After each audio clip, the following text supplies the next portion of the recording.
thought what you were saying earlier was very interesting, that you wanted to show your film Heartbeat in the Brain, but you wanted to wait until you had some scientific validation of... Ideally, that's what I would do. Yeah.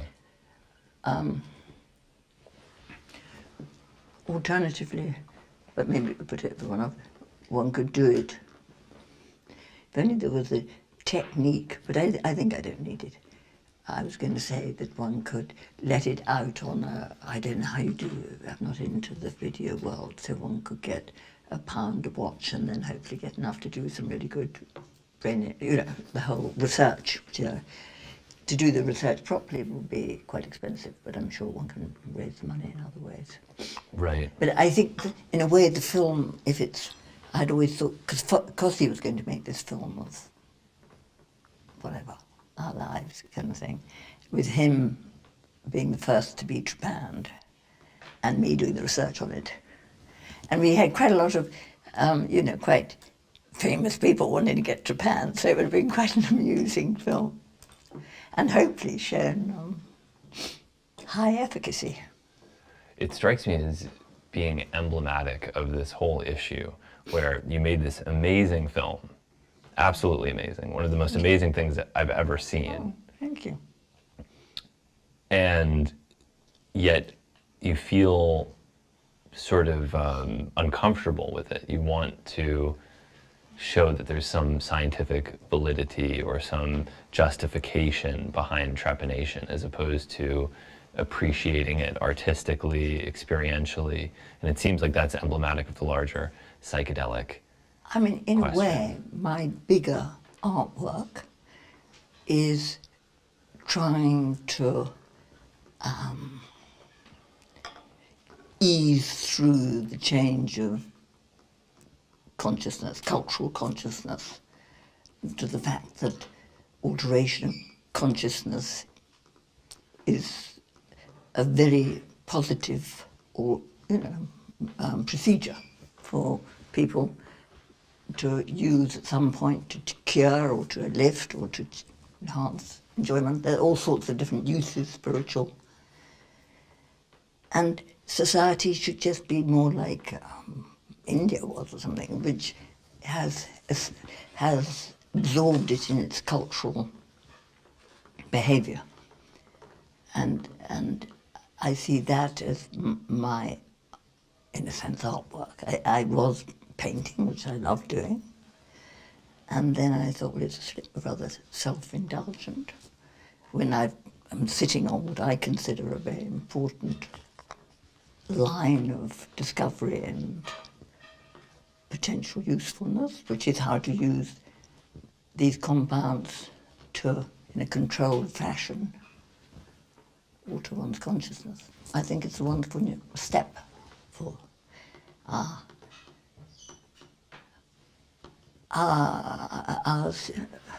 we're at a bit of a brink. We've entered a new world, the tech world thing, and we haven't quite kind of adapted to it, so we're going into mental health and unhappiness and all that. We need help.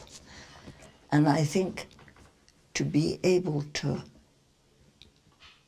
alter one's consciousness, and now the scientific work, which I've been doing, and others, is showing how, say, LSD actually enhances the connectivity at every level, at the cellular level, and then at the network level, and then at the understanding yourself level, then interacting with other people level, and then interacting with nature, the universe, blah, blah. So the whole thing becomes much more interconnected. Right. And another thing which I've only just more recently become very conscious of through an article in, I forget, Time or something, about evolution. I've only got to chapter 3 at the moment. But it was just showing how the early species of hominids intermarried species.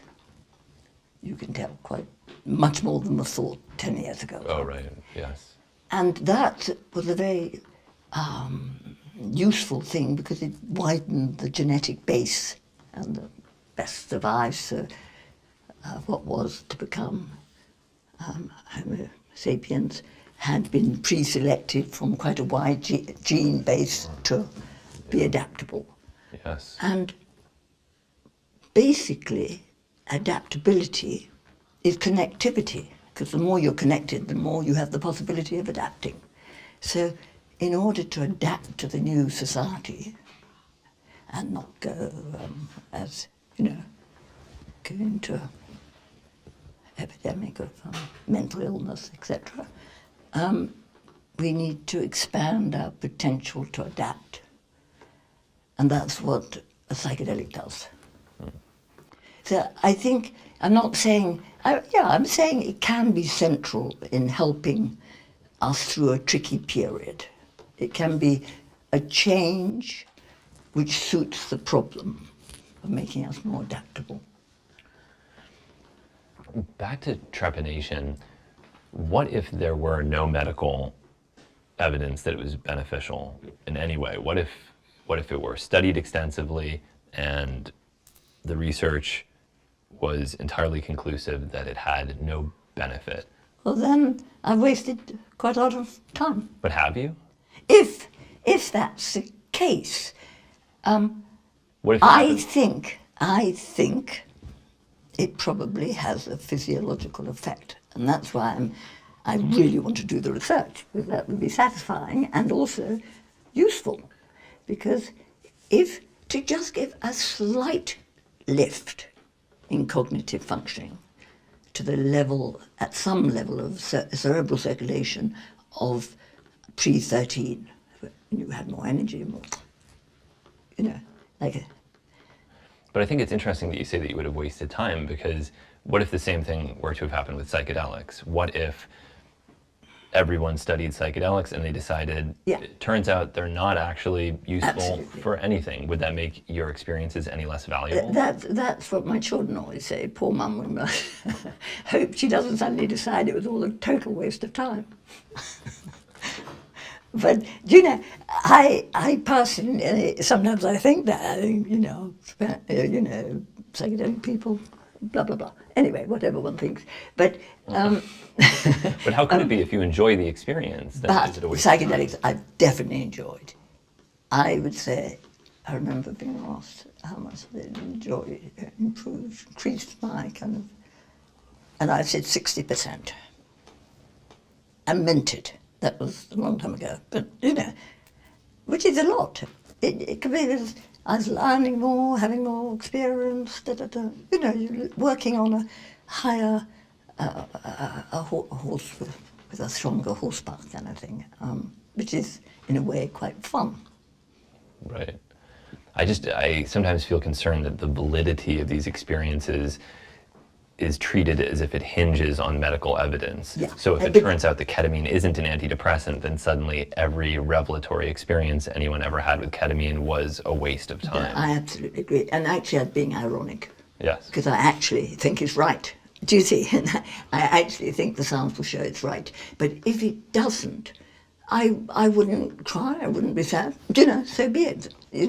If placebo is very strong, and if placebo helps you for a while, why not go with placebo? I mean, it's all just a matter of getting through the night.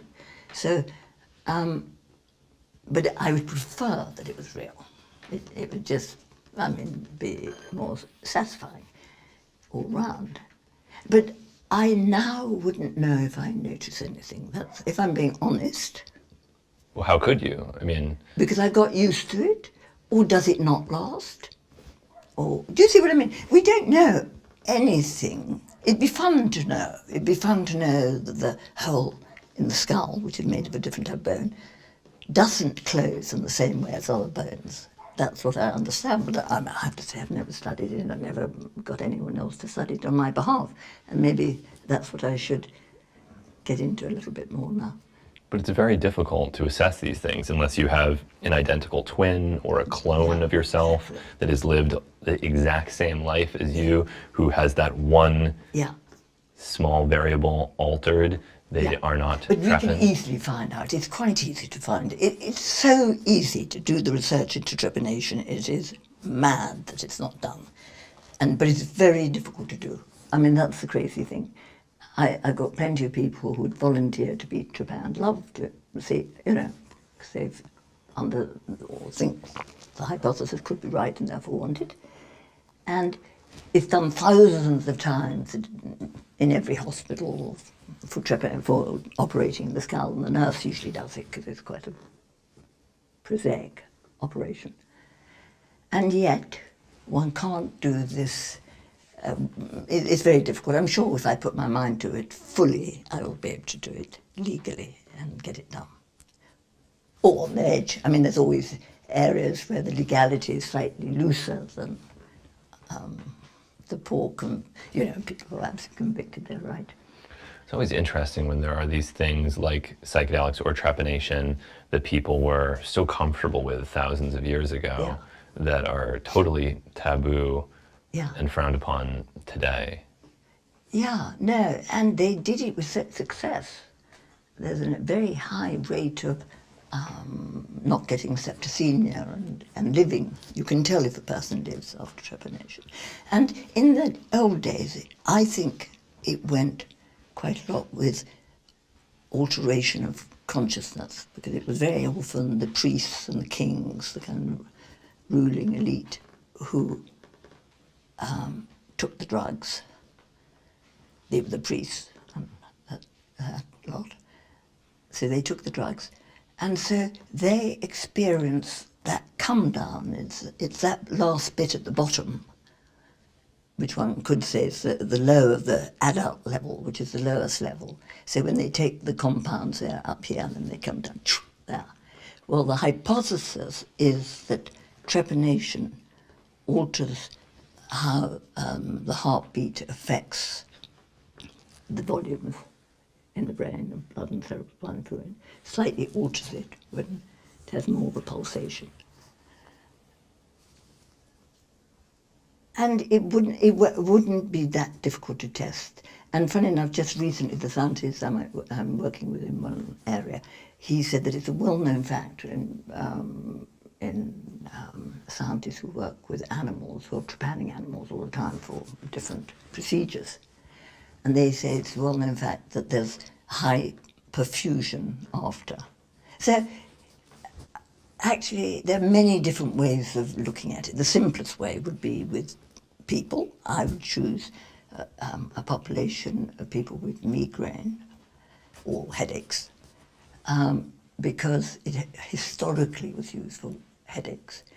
And Jamie, my husband, he had headaches since he was, 8, something, 1 day a week or 2 days a week, bad headaches, not migraines, bad headaches. And then when he got trepanned, he's really never had another headache. So, I mean, funny enough, I was looking in preparation for your coming and saying you wanted to talk about trepanation. Yes. Right in 66, this was, we were here talking about trepanation early with my father. And so Joe went to get the encyclopedia, which was 2009. No, it's too complicated a story. I'll leave that bit out, but it's quite a funny story. But anyhow, the 2009 encyclopedia, Chambers about trepanation, says that it's increasingly being done for madness, in other words, I forget what words they use, often with apparent success. It's quite interesting. So. And that was before the First World War, and then with the First World War they did lobotomy, and they suddenly decided, trepanation is just superstition from primitive people. And so it's been totally discarded. But it is very odd that every culture, more or less, in the world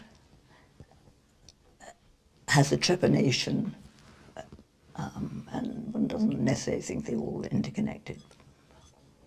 It's well known that the cannabis plant contains a wide variety of fascinating phytochemicals. It's one of the most studied plants in the world. And so I'm always amazed when researchers discover new compounds in cannabis.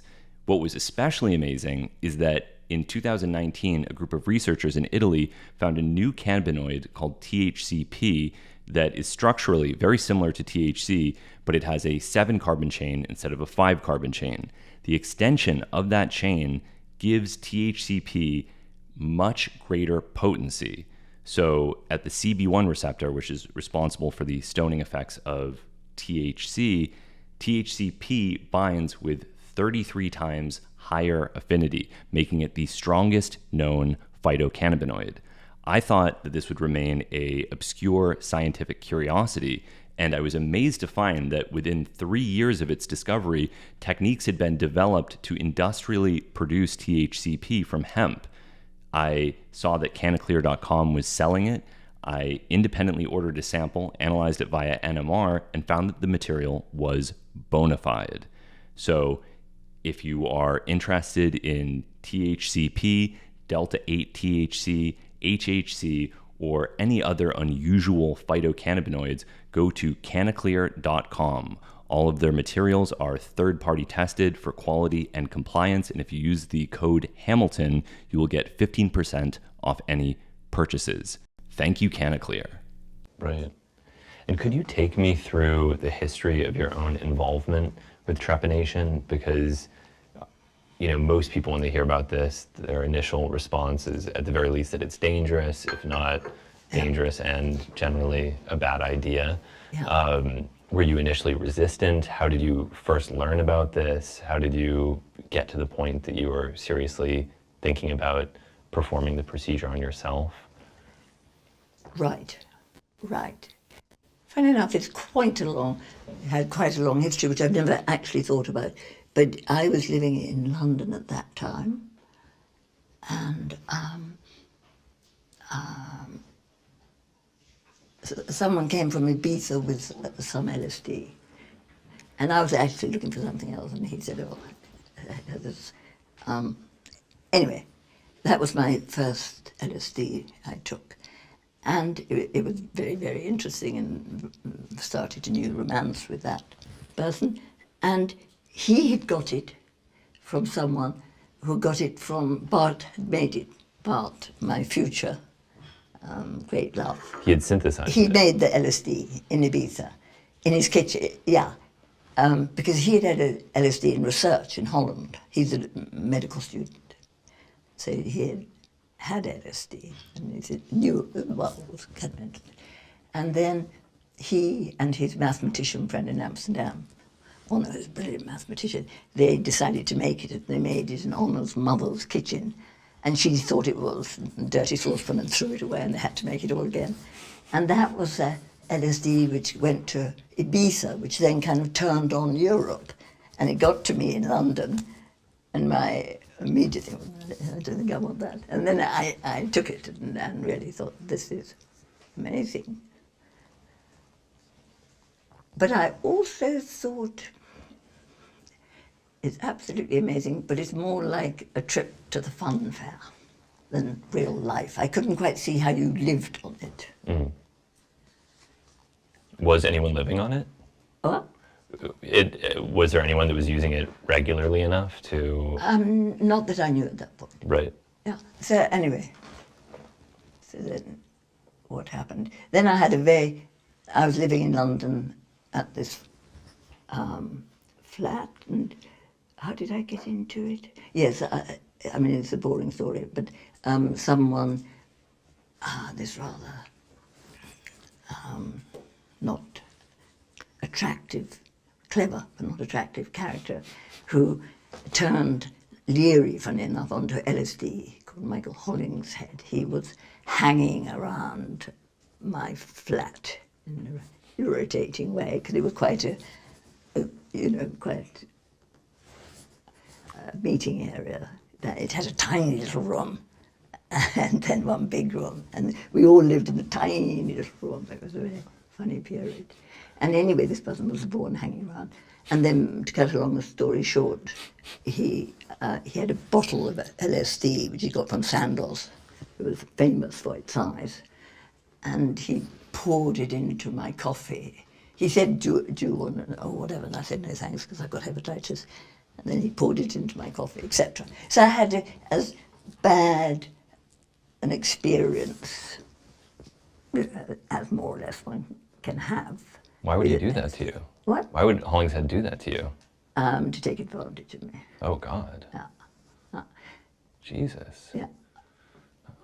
So there was something spooky about him. Do you know? I think he's clever, very clever, but slightly, one could feel something one didn't really like. A baby felt it. My sister's baby, funny enough, howled at one point. I've heard bad things about him from everyone that ever interacted with him. Right. Well, I think he was attractive to certain kind of men because he was clever. You know, he was at some level moved the board well, kind of thing. And I find it. I never liked him. I never liked the look of him, and made it quite clear. And so he did that. And so that was very damaging. I mean, it's what it is. It's it's a slash through the nerves at the back, kind of thing, and it leaves a wobble. So, but that's life, and I mean, life comes with all sorts of traumas, and so that slightly frightened me off LSD, and I came back here actually and lived in a hut in the beyond the orchard, lovely little kind of animal hut for months, and then a very nice friend came by and said, "You must come, there's a party in London, Ravi Shankly's playing on the river, you know, fun, what are you doing?" So then I went, and there I met Bart, and then we started a love affair. It was obvious we were going to be partner. And he's a very special man because he was just very unique, actually. And I would consider the only genius I've met in the way that he put new thoughts together which other people hadn't. And sometimes they were wrong. But, you know, on the whole, there was a lot of very incredibly brilliant insights. Not a lot, more than any other person I've ever met.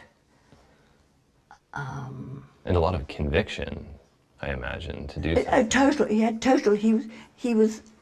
I mean, you can see how genetically one ended up with Bart, because they were naturopath doctors, which is already rather superior in society. And I can't remember how many generations, his father, grandfather, great-grandfather, one of them was in Java, whatever. So it's a long line of naturopath doctors, and they had 2 baths in the bathroom. So you had a boiling hot bath every morning, and then a freezing cold one. Well, I mean, it's a certain type of upbringing. And he was the oldest son, and then his mother, who he adored, obviously, but I mean, died when giving birth to the brother, and the father was the doctor looking after the birth. And so there's a kind of slightly emotional thing, and he lost his mother to his brother. And so then, anyway, it's too boring for you, unless you see the whole picture, but it's an interesting makeup. So he was an older brother with a younger brother, and brilliant, very beautiful, all the teachers' favourite star, etc. And then he was no drugs, very pure and all that. And then in Amsterdam at that point there were the provos, who were the kind of naughty, clever, cool boys. And a lot of his friends were provos, and they were all smoking and taking other things, you know. So they were always saying, "Come on, Bart." And then finally he did. And so then he realized the joys of, the amazing capacity, but it approached it in a very scientific way. And then at a party in Amsterdam, there was a guy who was standing on his head, and Bart said, "Why are you standing on his head?" And he said, "I've run out of grass, so I'm getting more blood in my brain." And that made Bart think, wow. Anyway, I can see how the hypothesis came in his brain. And it's a clever hypothesis. It's to do with gravity. It's saying that gravity has the fact that we sit upright has every advantage. But it's against the force of gravity in regards to blood and cerebrospinal fluid. So there's an adaptation, like there are when volumes, it's not my field, but I know people like Yuri whose field it is. And so when things change, the whole thing changes. And so our upright position came with a certain loss, guesswork, a mouthful, or less, I don't know, of blood from the brain capillaries. So there was less brain function, simultaneous activity. And because of that, there needed to be more control, constriction to direct the behavior. So it's most able to adapt to the changing circumstances, the same old thing. But, and so I think that was the kind of motivation for us to develop this very highly developed ecosystem, i.e. imposing a government, an upper circuit of control over the normal reactions of an animal. And I think that slowly became to be, over millions of years, became into acting with sound and the word and control, no, not, So it's a network in the brain of constriction in the sense that it's directing blood to where it needs to go to survive. This podcast is brought to you by Sheath, a state-of-the-art undergarment. Tailored from spandex and modal, Sheath features a patented dual-pouch design for genital compartmentalization.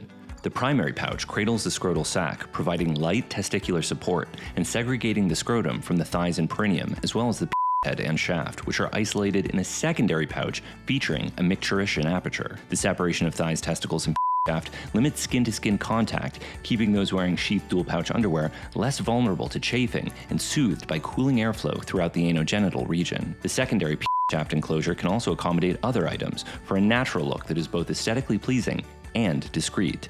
Thank you, Sheath, for your sponsorship. Use the promo code Hamilton for 20% off Sheath underwear technology. And why didn't he continue working with less invasive techniques for altering blood flow to the brain, like standing on your head or even laying down in a bed or...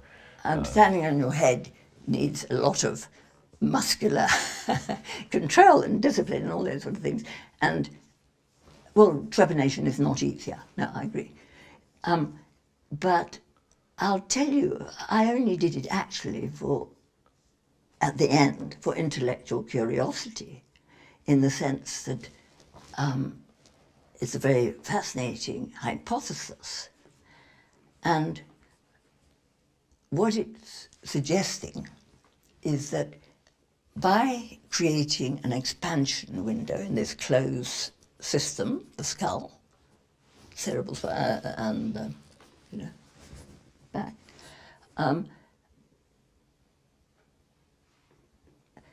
by doing that, sorry, I've just forgotten where I was coming from.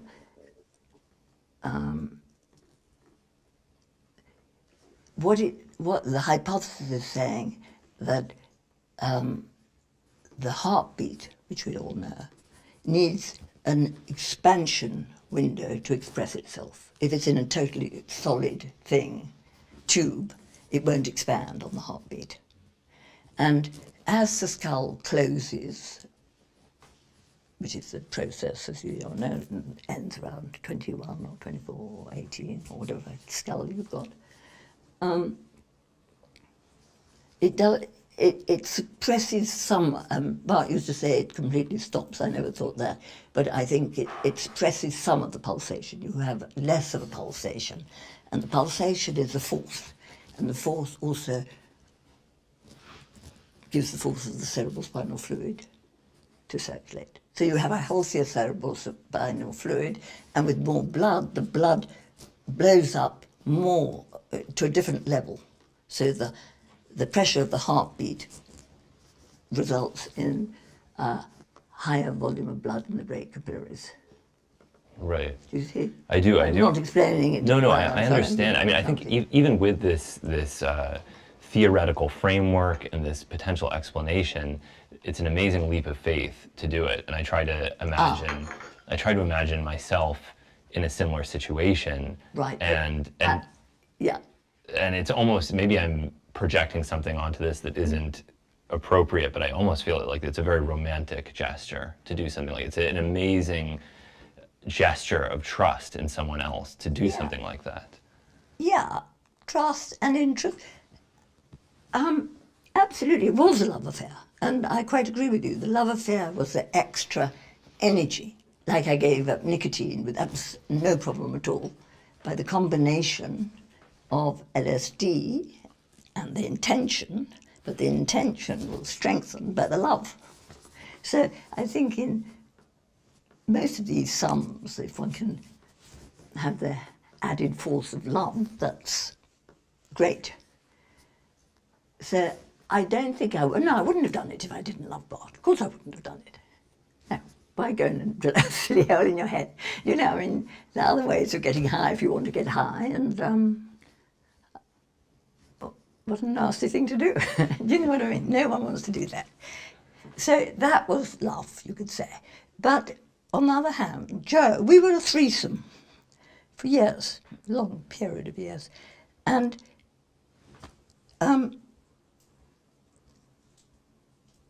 Joe, when we went to Holland, Bart was thrown out of England.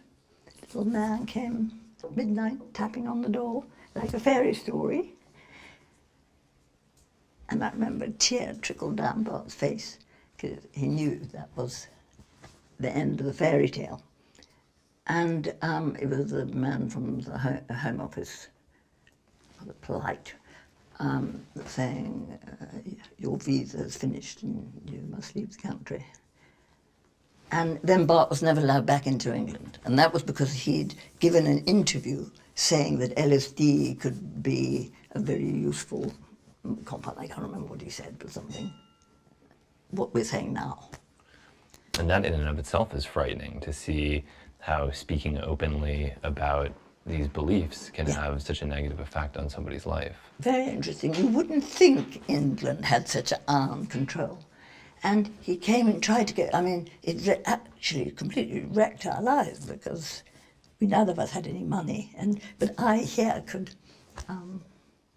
live somewhere. So, you know, anyway, it would have been easier with us to, and we were trying to research and spread the information and get doctors involved, and it'd be much better to do it here in England. So that's what we were doing, and then he was thrown out. And then everything became a lot more difficult. But, sorry, I don't know where. Oh, yeah, so anyway, Joe was going to trepan himself. Joe, in the psychological thing, Joe's the younger brother. He is the younger brother. He's got an older brother. And so Bart kind of, anyway, so then he had several attempts at trepanning himself. Joe was a boxer at Oxford school. He was the captain of the boxing, and he's quite small. So he was small and quick and did what older brother told him to do. So when older brother said, you know, anyway, but like me, he could absolutely see the rationale of the whole story, and was very interested, and he's a brave person, which I'm not, I'm a bookard. And so he did it, but he did it incredibly badly, as Joe did. Yeah. I mean, I can't remember which occasion, so then I went to Holland. He did it badly. Yes, 5 times, I think. Oh no. Yeah, yeah, yeah. I Fine. mean, it became quite funny in a sense because it was so repeated. But one time was when actually Bart was going to Japan me in Amsterdam. This is when Bart had been thrown out to the country and I'd gone with him. And so he was going to do it in Amsterdam, but then his friend, the mathematician, I think, told the officials. So I was thrown out. I mean, it's a ridiculous thing, all this throwing out. And then when I got home, it was one of those. But I don't want, this is really off the story, do you know what I mean? But anyway, when I got home, Joe was trying to trepan himself. And Bart had said, oh, why don't you use a self-trepan? Because it's so good for the people in Africa. You know, then we can give them, or they can go and buy a trepan, and everyone in Africa can get trepan. That was his kind of thinking, thrown out to poor Joe.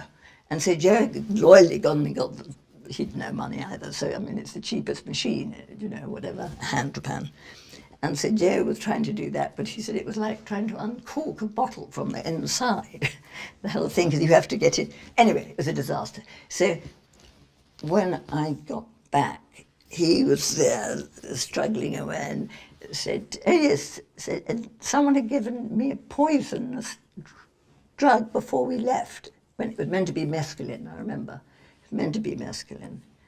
And it was something which turned out to be one of those famous killers, strychnine or one of those sort of things. Yeah, so when I got back in this boat, because we had to travel by boat because we had no money, and it was the roughest sea, and it was hell kind of thing. We got back to England, and then Bart couldn't get in. Yeah, that was his first rejection. I mean, and then I got in and went, and Joe was trepanning himself, and couldn't get the thing to grip. With the hand trepan. And so he said, would I do it? So then there's this, I mean, it's a kind of cartoon sort of behaviour. Me kind of putting all my weight onto trying to get this wretched thing caught. And, you know, him thinking, no, I don't. And, you know, it was all very funny in a way. And then I can't remember, this happened, yeah, I think that happened, I must check with him. But I think he suddenly got faint or something. So then I rang the ambulance and he was taken off the ambulance. And then amazingly, I'd have loved to have known the constellations of that day. Because then the telephone went and it was my family or something. My father, who was a very bad diabetic in the sense that he kept his sugar level very low because he was a painter and didn't want to damage his eyesight. So he was always on the verge of sugar and often plunging once a day rather lower than he should, kind of passing out and things. So that's why I knew altered states from a very early age, and I knew the beneficial potential of trying to keep the sugar level normal. Anyway, I was told that he was in a coma, the worst type of coma. And I came down here and, you know, I adored my father, we were very, very close. And he couldn't speak, and it was very sad but it came back, he recovered. So, but it was an amazing confluence of bad happenings, which happens in life, funnily enough, I find. Little knots of, it's almost as if it's coincidence. Well, it's coincidence. But so, anyway, to cut a very long story to the end, then Joey had several more attempts. And then I was in America for the first time, actually, 1970. And he decided he'd put me enough through enough with his trepanations. He'd do it while I was away. He hadn't told me he was going to, but he did. And he did it while I was away and did it successfully. And when I got back, I noticed the difference. That's all I can say. This podcast is also brought to you by Lucy Nicotine, a company that makes nicotine pouches, nicotine gum, and nicotine lozenges. I particularly enjoy the apple ice flavored nicotine pouch. It is a refreshing and well-formulated product. If you don't already use nicotine products, I recommend you don't begin. They're habit forming. But if you do, I think this is the finest nicotine product on the market. Thank you, Lucy. And in case this isn't already obvious, warning, this product contains nicotine. Nicotine is an addictive chemical. He did it by himself. Yeah. But I mean, that's neither here or there, Right. if you see what I mean. But what was interesting is that I, who knew him very well, noticed a very subtle change for the better. And what sort of change do you notice? I think what it does is slightly lower. We've all got our neurotic networks to deal with this or that or whatever it's built up. And I think as you get into adulthood, you tighten them. It all becomes more rigid. The system and the physical system and the psychological system becomes more rigid. So I would say the change it brings about is very subtle. And I'm sure you can imagine it. It's that level where you're slightly more sensitive, slightly more fun, slightly more, all the things you rather like, but slightly more the things you don't rather like, probably too, you know, self-awareness. But still, overall, I think it's better and the person's happier. And that comes over in the behaviour. So I think it's a little lift. Yeah. And I noticed it, now it can easily be imagination, you know, so nothing's impossible. But it was slight changes in the personality of it's like when the government, or the ego, which is like the government, loosens its constrictions slightly. Because it doesn't need to keep them quite as tight. Because if you see it as a system, and the danger in the upright adult, talking ape, is that there's it would be a bit happier with a little bit more blood up there. So it's having to kind of keep the constriction slightly at the ready more than a normal animal. So that's why we have this ecosystem of conditioned repressive system. And that now, what's very interesting is now with the brain imaging study we're doing, I always wanted to look in at the ego, study it. So anyway, so Joe's improved. And then I decided, well, I think I should do it. You know, the hypothesis made a lot of sense. Other hypotheses about it, it enabled me to go from a person who was deeply wounded by a rape of massive 4,000 doses of LSD, let's say. And it made me, so I was rather like someone who was allergic to the water, who decided to marry a person who paddled rafts round the ocean as his joy. For me to get together with Bart meant that I had to live at the high level, in a sense, to enjoy the same intellectual game. No, sorry, that's a bit of a divergence. But I just saw that the trepanation gave an advantage. Well, here's a question. Even, and of course I didn't know Bart, but imagining being in that position where you have a hypothesis, you have a experimental flair, and you decide to do this self-experiment, and you believe that the results of the experiment are encouraging, and you tell other people about that. You do the self-experiment, and you believe that what you have found is positive and encouraging. Yeah. But I would still feel very concerned if other people did it. How did he feel a certain responsibility in the people that were following in his footsteps, or was he so confident that it was a beneficial? Not that much. I mean, like you said to Joe, but I remember we were going off in train to Amsterdam when we were being thrown out and leaving Joey to stay in my flat to trepan himself while Bart wasn't there, kind of thing, so Bart wouldn't get accused. And I remember Bart just saying quite clearly, oh, by the way, I think it's a jolly good idea to use a hand trepan, then people in Africa can trepan themselves. And then, so Joey then dutifully went to me off and got a hand trepan, which was obviously a disaster. So he didn't worry too,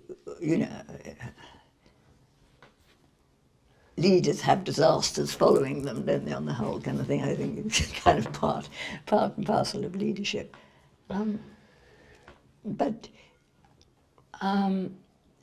So anyway, so then I decided to do it myself. And Joe said, oh, he'd do it. I thought, thanks a bunch. I think I can do it better than your 5 attempts.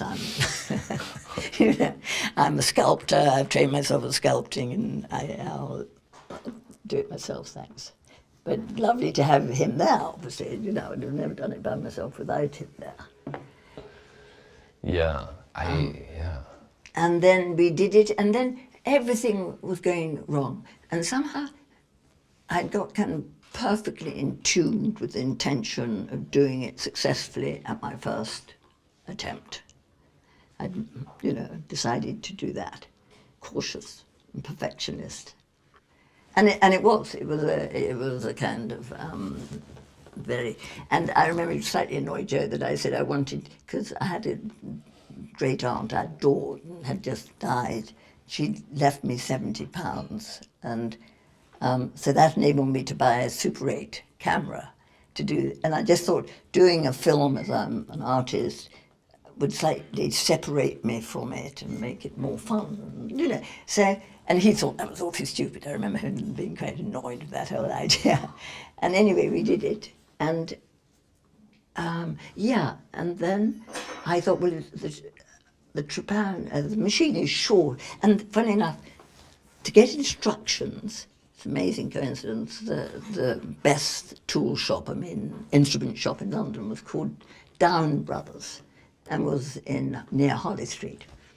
And I went in there, and they were sweet old men, and I said I was looking to, whatever, I can't remember what I said. But anyway, they showed me all the different trepans and the ones which automatically stop, but are very expensive. So I bought this quite sophisticated dentist rod, basically. But I used a flat bottom. I'm very cautious. A flat bottom so it wouldn't damage the bone. Because, of the membrane, once you get through to the bone, the danger is obviously to hit the brain. That you damage the membrane around the brain. So that's the kind of big thing to avoid, obviously. And so I used a drill with a flat bottom for there's 3 layers of bone. The middle one has the blood and is soft. The bottom is quite hard. And so it makes it much slower, funny enough, to do that. It wasn't a perfect way, but it was a safe way. So I knew the second I was through. And but it's not something I'd recommend it anywhere at all. I tried for 4 years to find a doctor, and I found 4 doctors who almost did it.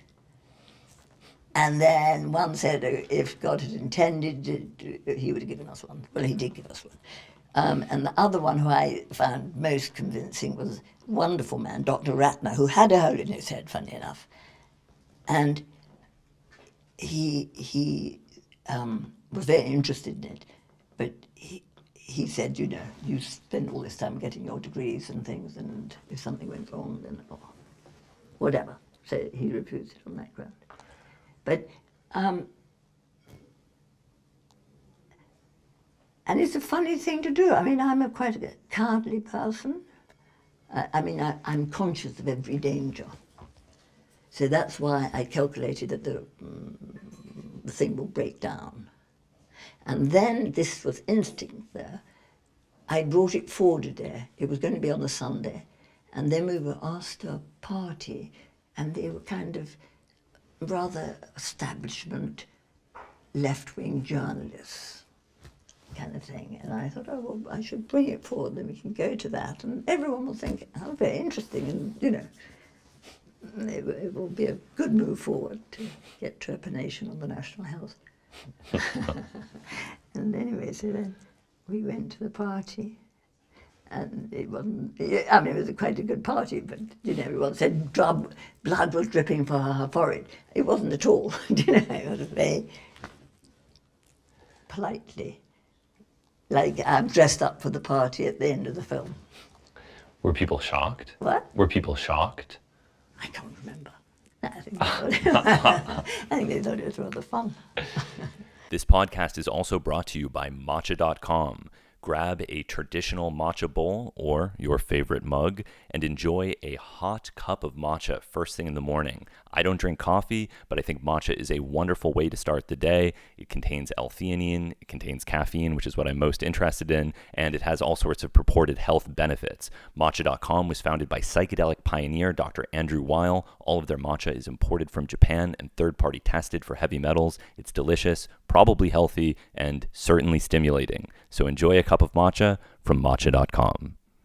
I mean, there's another parallel between psychedelics and trepanation in that both are sort of medical processes. So with psychedelics, you have people that aren't chemists endeavoring to become chemists because there's no other alternative but to do it yourself. And with trepanation, this is something that ideally would have been done by a surgeon, but you were forced to. I mean, I tried for 4 years to find a surgeon.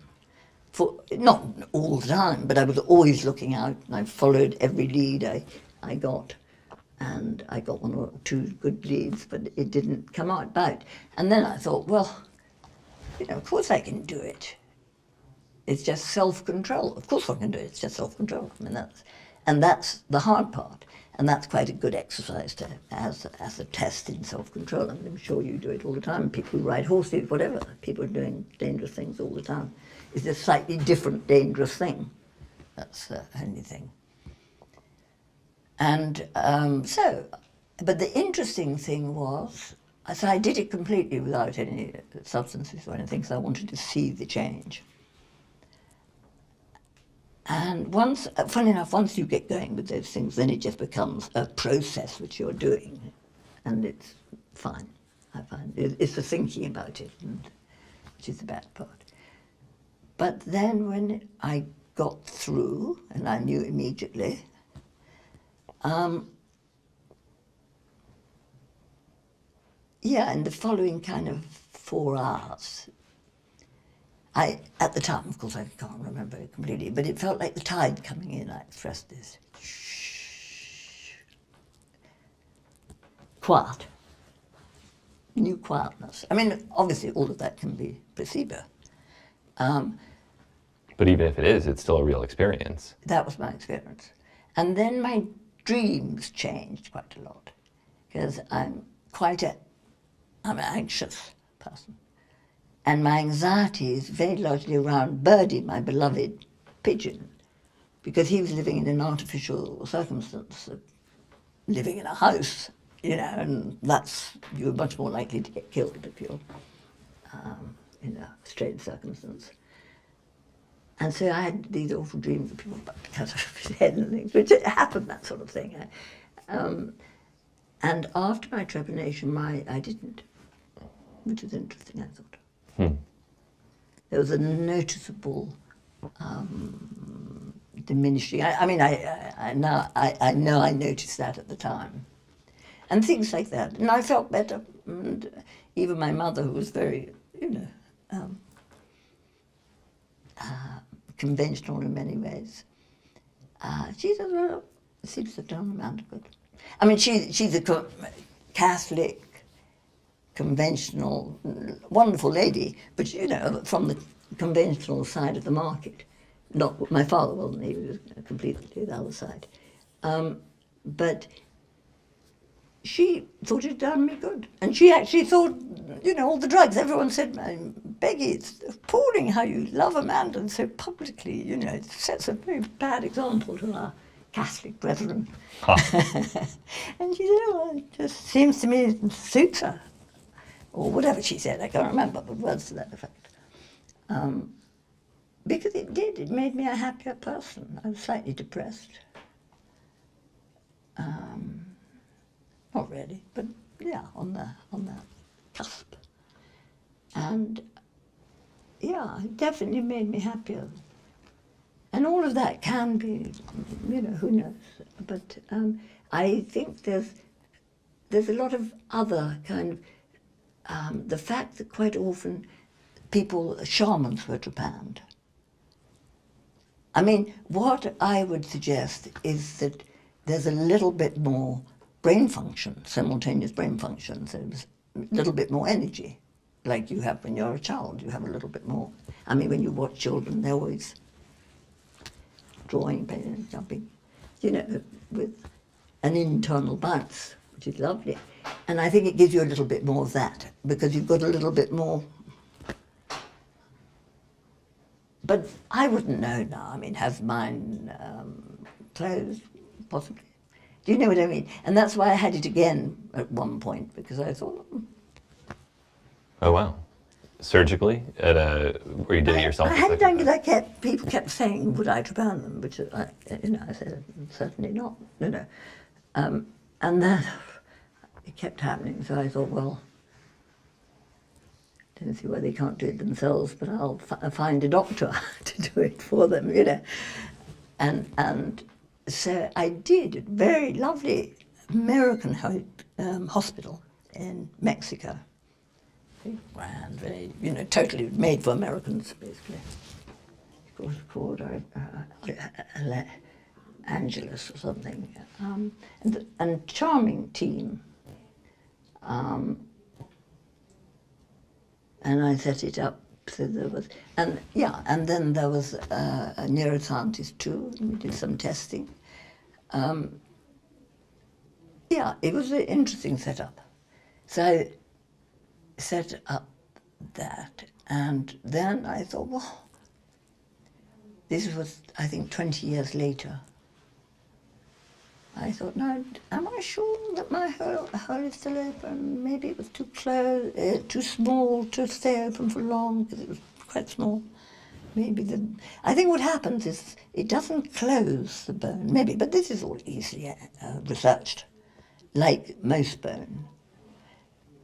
But it probably, calcium gets put down. So who knows?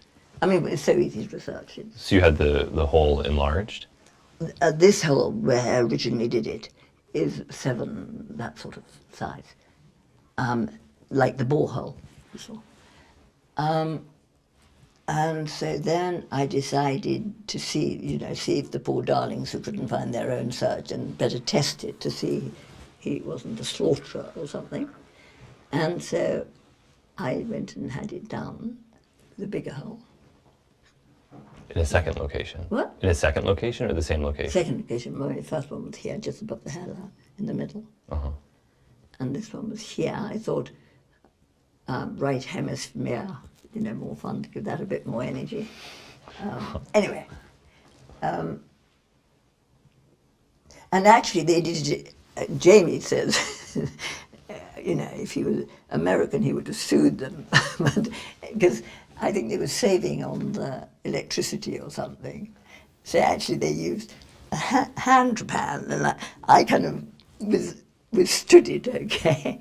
And then Jamie said it was really appalling. So we ticked them off, and I said, look, we're English and we put up with that sort of thing, but I promise you that if you did that to an American, they'd sue you. It's very tolerant. What? It's very tolerant of you not to be bothered by them. No, yes, they're a very nice team. Yes. And I don't think they did anymore. But Yeah. But anyway, and that time also I noticed improvement. So, that's why I want to do the research. And it's interesting how you have clusters of trypan skulls the highest cluster, I think, in the world is on the German-Dutch border. And then obviously you have clusters, but they're all around the world. And very often they're buried in a priest, a bit of pottery or silk or something, showing that they were a shaman or someone kind of superior. Had they risen? So my hypothesis is that they liked trepanation because when they took their drugs, which the shamans did, they came down to a higher level. Right. So that your baseline consciousness Your is... baseline consciousness is a little bit higher. Right. Say 5 mics. Interesting. Yeah.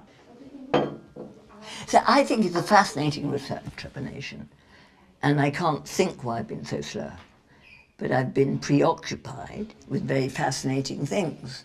So, but since I last saw you, my preoccupations are LSD and its increased connectivity right through from the cell.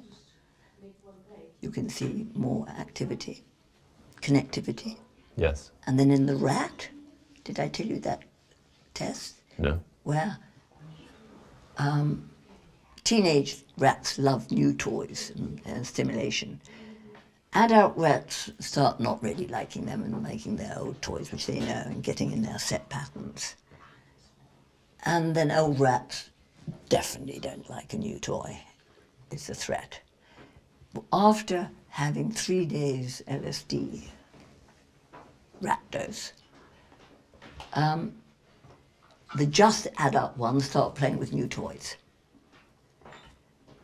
The older ones don't, but if you give the older ones an enriched environment, i.e. stimulation, then they start playing with new toys. So take on from that, old age with stimulation, maybe one can keep it at bay or turn it back. Thank you.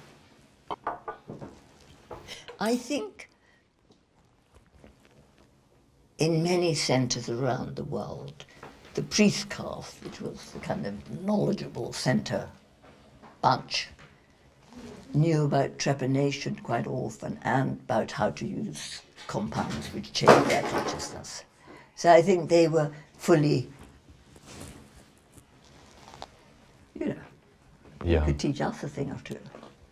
And what do you... And we've just lost the habit. We took the wrong turn. We decided to criminalise them. And that was because governments are threatened by things which could look as if they could overthrow them or disapprove of governmental control or something. So governments don't like those sort of things much. Right. Better to have, a slave caste, Right. a rich and happy slave caste. Right. And what do you think about the problem that because these things are taboo, that the people who are researching them, who believe in them, are often themselves somewhat unusual people, which sort of compounds the problem that you have something like trepanation or psychedelics that maybe you could develop a very strong medical foundation or scientific foundation to demonstrate that they have some therapeutic validity, but the people that are historically most interested in these things are people who are on the fringes, who are a little bit unusual, and that further complicates their validation. Yeah. Yeah, absolutely. So you have to, that's really why I started the Beckley Foundation. It was really a Trojan horse, if you like. It was me putting on a different garb, a wooden officialdom. I wasn't just me as a single, lettered female. right. I became a kind of post box, with a lot of the most important scientists on my advisory board. So I got a kind of right to slightly tell people at the UN or in government what to do. So I started playing that card kind of thing. Right. And we're very successful. Yeah, pretty successful. I mean, I started the policy based on evidence base. I mean, it's so completely blindingly obvious. You wouldn't think you'd need a kind to be told. Right. I mean, not that I was the only person, but we were doing it right at the beginning of that. They didn't even have the pretense of an evidence base. Huh. I remember saying to the chief of drug policy at the UN, he had his kind of forms filled in by the cleaning lady, and we were saying that to him. And he said, he's a very terribly nice man in Indian. He said, well, that's a good beginning, isn't it? You know, there was not even a pretense that it was done by, they just filled in their forms, whether you got more aid from America for going this way or that way, basically. Do you know what I mean? You didn't base it on evidence. Right. And what about some of these characters that have crossed paths with you over the years and how they ended up? Because you've known people on every side of this world, people who are very serious scientists, people who are entirely on the fringes and everywhere in between. And I think it's kind of interesting to think that maybe 25 years ago, there was a period where William Leonard Picard or someone like that was working with David Nichols, and it was all scientific research. And then you look at the circumstances today, and David Nichols is, still doing scientific research, and the interest in psychedelics is greater than it's ever been, and William Leonard Picard is serving a life sentence. Right. And William Leonard Yeah, Picard is serving a life exactly. sentence in prison. Yeah, absolutely. I mean, I think my approach, I don't think I know, was very different from, say, Dave Nichols, who I like very much and admire his work. My approach was, I came from a passion about consciousness and auto-consciousness from the age of whatever, 8. I studied the mystics, and then I studied comparative religions and mysticism with the world's leading professor at All Souls in Oxford when I was 17. So it was the kind of passion of mine, that. So that's my entry into that world. And then it seemed to tick the boxes I was looking for, the direction I went. And when I found this kind of explanation of how you can get even to the mystical state and, hypothetically, keep in control of it and use it. That's what I think the mechanism allowed one to do. Because, what we were doing was what people are now doing, but it wasn't fashionable back in the 60s. So the underground thought we were, we didn't go to the festival, the Mick Jagger festival and whatever, taking our acid, going for a walk around the park and deciding how do you solve the crisis of the ego. That was our game. And so I always lived, with Joe and with Bart, and, it was a very small, but enough to keep the party going, and it was an exciting, creative party. But in those days, other people weren't doing that. They were, playing a different game. Right. So we were slightly outside the game all the way along, that's all I'm saying. And I mean, as a child, my father was an oddball anarchist. He told me, always do the opposite to what the government tells you. He had no respect for professors and those sort of things, and officials and officers. all of those sort of things. We got the rectal kratom guy right off camera right now. I mean, this is what you're telling me. I don't know. That's boofing kratom. It's become a meme on the internet. This is a kratom tea product. It's not intended for boofing. Even if the pH of the human rectum is between 7 and 8, and the pKa of mitragynine is 8.1, that's just not really relevant here. This is a tea consumption in hot water. That's what it's for. That's what it should be used for. If you want this tea, you can get it at toptreeherbs.com. This place is very bathed in psychedelic history, strangely, because my grandmother, who was this very kind of brilliant American mathematician who grew up in Rome, her father's best friends were the James brothers. So William James was Oh, wow. very close. They were completely best friends because the father was American. And then when she lived here, Aldous Huxley used to walk down over the hills. He was a student. I don't know if it was here or somewhere else, but he used to walk down over the hills and come and talk with her all night. They used to talk. Wow. And funny enough, none of my parents ever mentioned it, kind of thing. But I kind of heard it, or got letters, and it's rather funny. It's amazing. So it wasn't really a revolt. It was a more like your thing wasn't a revolt in a way. Your father was a documentary filmmaker, wasn't he? Yes. So it kind of. But he growing up had a psychiatrist who published a number of publications, yeah.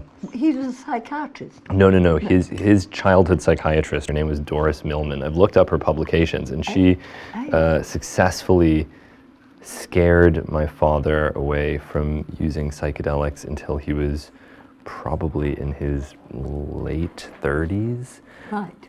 Maybe, Yeah. probably his mid to late 30s. Because Right. he was convinced, truly convinced, that he would go insane. Right. Yeah. And how old is he? What generation? He is, I believe he just turned 73, actually. 73. 73, yeah. Yeah, they were brought up, and Peter Thiel, who I was telling the wonders of psilocybin, I think it was, and he said he was brought up on that advert where your brain is in a frying pan. This is your brain on drugs. I know. Do you know? Of course, yeah. Yeah. And you know, the actor who was in the "This Is Your Brain on Drugs" advertisement was supposedly really drunk while they were filming it. Oh, right. It's Right. But the one I think I saw on English television was your brain like an egg, oh, thank you, in the frying pan, sizzling away. And he said it completely terrified him.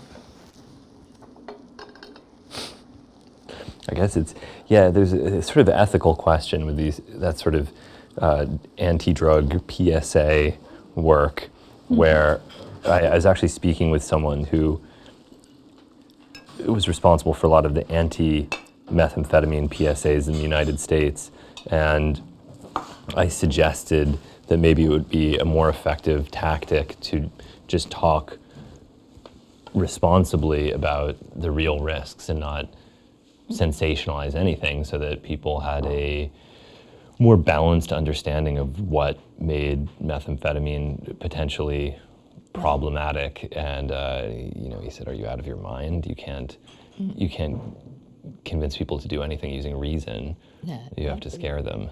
Yeah. I mean, it's so obvious. Actually, the whole thing is so strange. But I think people are slightly changing, that's all one can say. I hope so. And change can suddenly become very quick. Thump. Like in England, whatever it is, 70% of people stop smoking in public places or whatever. I mean, one couldn't have imagined such a change. Right. And so hopefully that could happen for the better in adopting, nice, sensible drug regulation. Ensures the person gets a clean dose and is regulated as opposed to being totally unregulated. With the very worst drugs getting pushed the most because they're the highest and most addictive. So to the dealer's benefit. I mean, it's madness. Yeah. It makes suffering at every turning. Yeah. There's a lot of things that have to be undone. A lot of mistakes from the past that have to be undone before people begin to see these things realistically. Yeah. Because it also changes the nature of the experience when you think about somebody taking LSD who's convinced that it's neurotoxic and is going to make them permanently insane. What are the chances that they're going to have a positive experience? No, absolutely. Absolutely. Whereas if you think that it's a medicine that heals your brain, makes you more intelligent. And the amazing thing with the drug laws, I think it came up yesterday, or maybe with you, I can't remember, but it's all the millions of poor little people at the bottom who go to prison. And the banks, what bank was it? Some bank had 350 billion. And, I mean, I'm sure lots of banks do, but there was one quite clear case. And absolutely no one went to prison on that. Oh, yes. Yeah. So these are your photos? Yeah. Vivi said you might want some, and there were 2 sources. We had very few photographs. We didn't have, until nowadays when one has millions. Yes.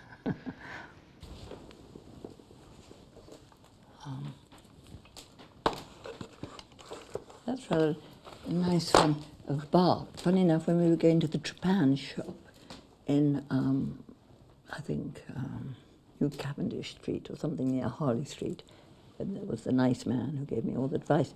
And then we found this pigeon damaged on the road, and we took it home. But he's rather charming. He was short-sighted. That was rather hypnotic eyes. That's him and me. Was this pigeon? This was not Birdie. That's not Birdie. It's a forerunner. Did it have any of the qualities that you loved in Birdie, or was it just a... It was a passing pigeon. I think it was wounded on the road, and we took it home, and I think it survived, so it was a kind of just... But it's a nice photo of Bart, I think.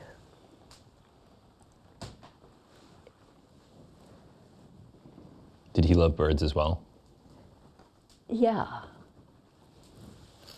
Well, I can't tell. Funny enough, Jamie's had a thing about pigeons, but racing pigeons. But it's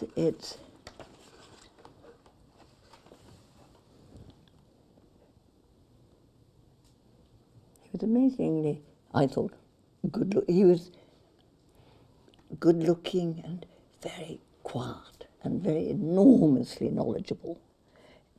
On natural history, he was like an encyclopedia. But nicely, he was just very informed because his mother dying when he was 18 months, what did he do? Yeah, he started collecting reptiles. And quite young, he had 300 reptiles in his bedroom, which he was studying. So obviously if your mother dies, you kind of have more space to fill in with obsessions. That was our room in Embankment, where I still live, in London, overlooking the river here. And this was a tiny little room, which very often had about a great many people in it. And that's me and that's Bart at that period.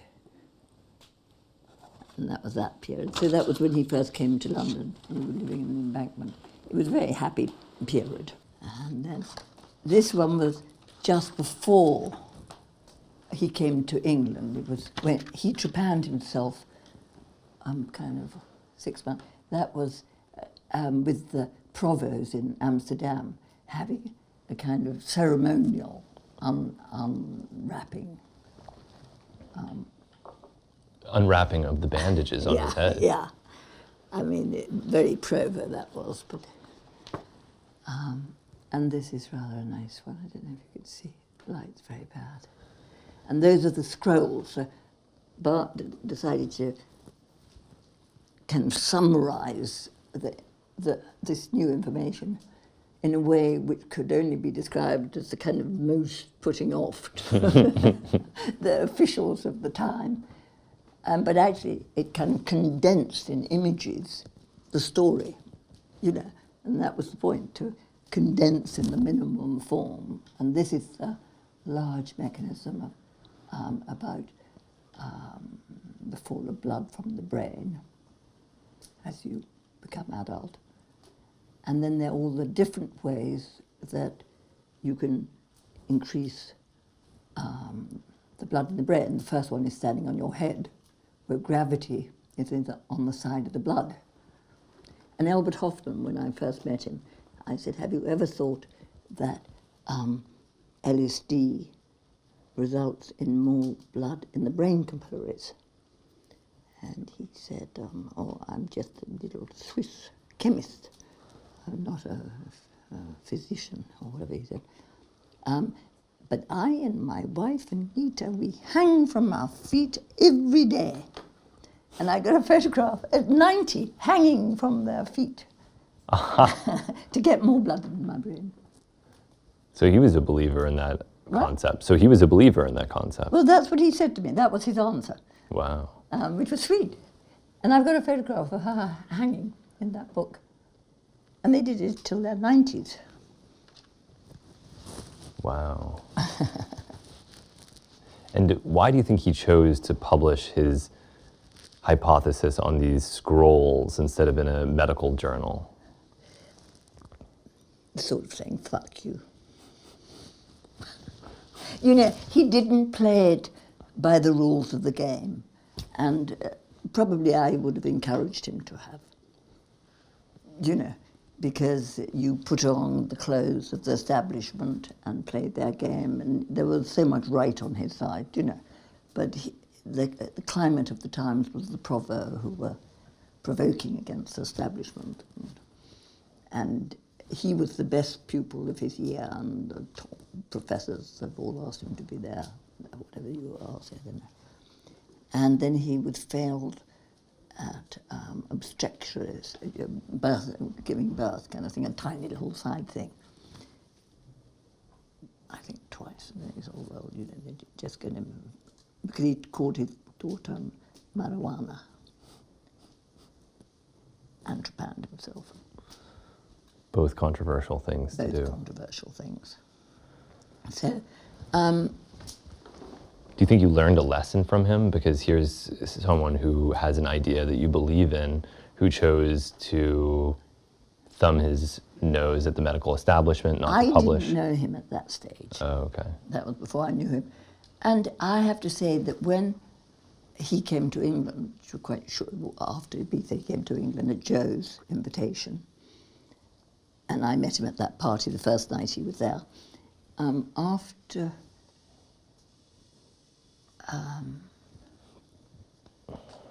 sorry, I lost my thread. You met him at a party, at Joe's party? What? You were saying you met him at Joe's party? Yeah. Yeah. I'm just trying to think what I was trying to say about him.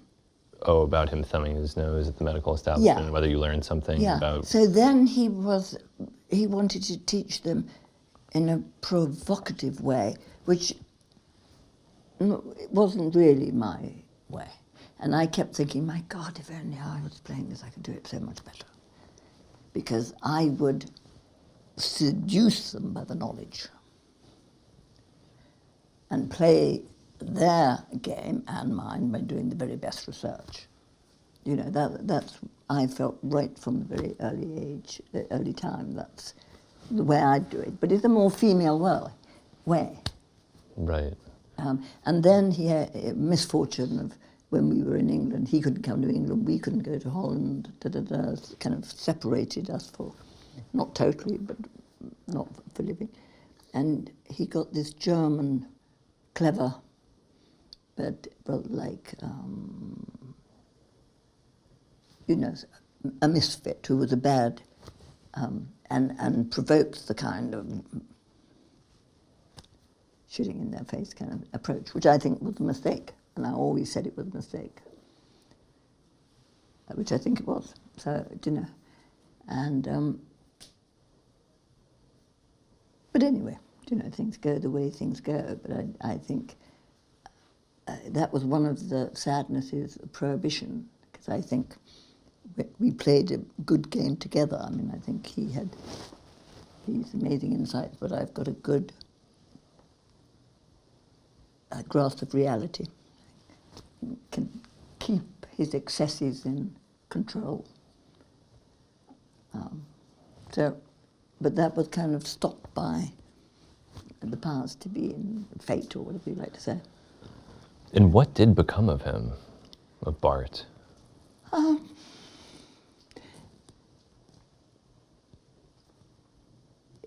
He got a job as a librarian, but it was a job they gave to people at the bottom, which was very insulting to him. I mean, he could have done something about it, but he couldn't come to England. I could have gone there, and you know, he would have liked me to have married, gone there. And one of the things that stopped me was Birdie, because one couldn't take Birdie to Holland, then he could never go out.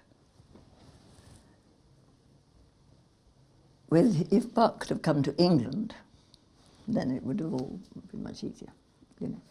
And we had no money in Holland. I didn't like the language. He wasn't very happy there.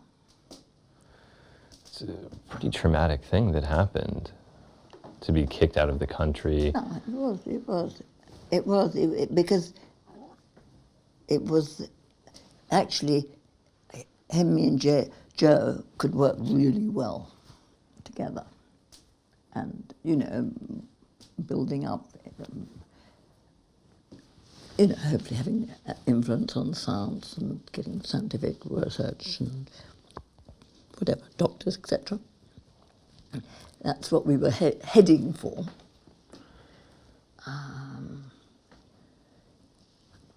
So it just, and that's, I think, you know, what I learned is that you can be a genius, have amazing insights, but then probably because of the genius you have certain more flaws. But I mean, we all have flaws, but certain flaws which trip you up.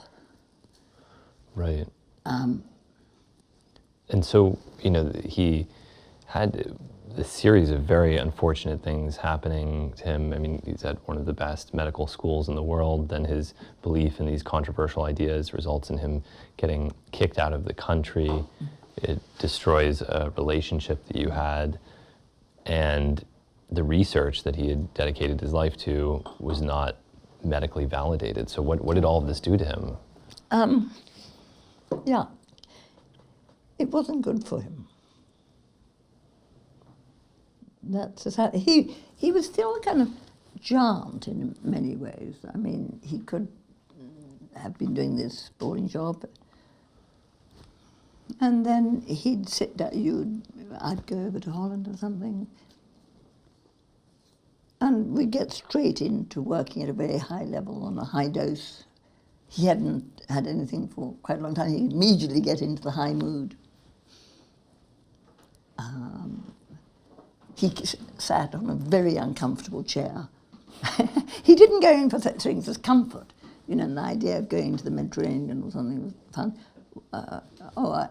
Why not just put some salt in your bath? You know, I mean, everything was I always remember the chairs completely hard.